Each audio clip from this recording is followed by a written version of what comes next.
Here's the bad news. I'll start off with it. It is impossible to reform Islam. What do you mean you can't reform it? I want to demonstrate that to you. It's almost like a mathematical business.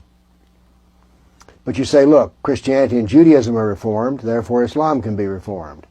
Well, not really.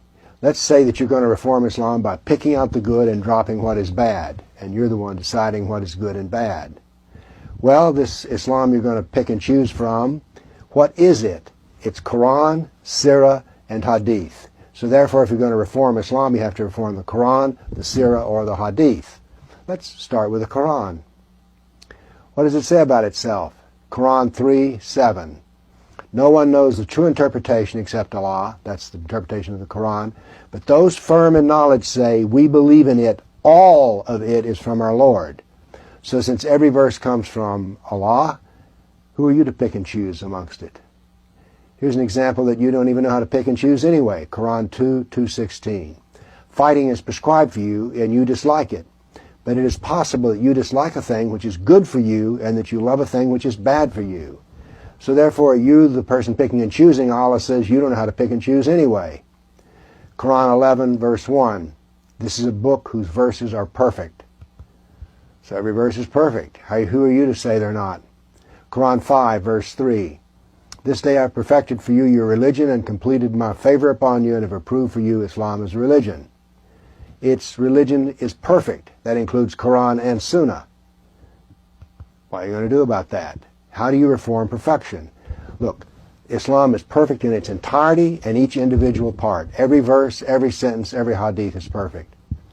Muhammad is the perfect model for a human life. There's 91 verses in the Quran which say so. So therefore his Sunnah is perfection.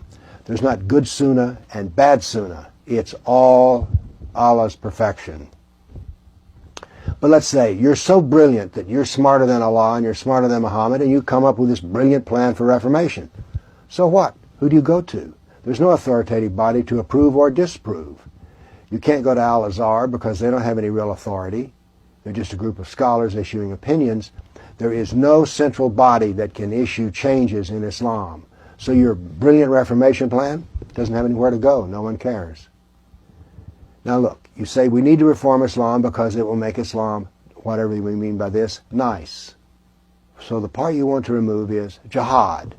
Now in Mecca there is no jihad, but in the Medinan Quran 24% of it is about jihad. Bukhari's Hadith 21% are about jihad, and the Sirah, his life, is 67%, 2/3. This is not a verse or two. This is a systemic problem. It is a doctrine that you need to change, and you can't change it with a sentence or a verse or two. Islam is not what a Muslim says, it's what Muhammad says. So therefore you can't go to ask some Muslim, well, here's what I think a reformation would be, and he'd go, oh, I think you're right. There's 1.5 billion Muslims, so which one are you going to ask to approve of your plan for reformation? Whereas when we quote Muhammad, it is objective. Now look, we've all met nice, pleasant Muslims, and so we say, well look, if Muslims are nice, there is a nice Islam they're following. Now let's face another problem. Why are you trying to fix what is not broken? Islam is overwhelmingly successful in Europe, Brazil, Central America, United States, and Canada. They don't need to fix anything. It's working like a fine Swiss watch. Look, you ever notice something about these reformer people? They're apologists for Islam, or they're a member of an insignificant group of Muslims. They just simply don't count. So let's go over it again. Quran is perfect, Sirah is perfect, Hadith is perfect. You can't reform them. The doctrine is systemic. It's not just a little bitty tweak here or there. There's no body of authority that can approve any changes you make, and then it's not broken. Why fix it?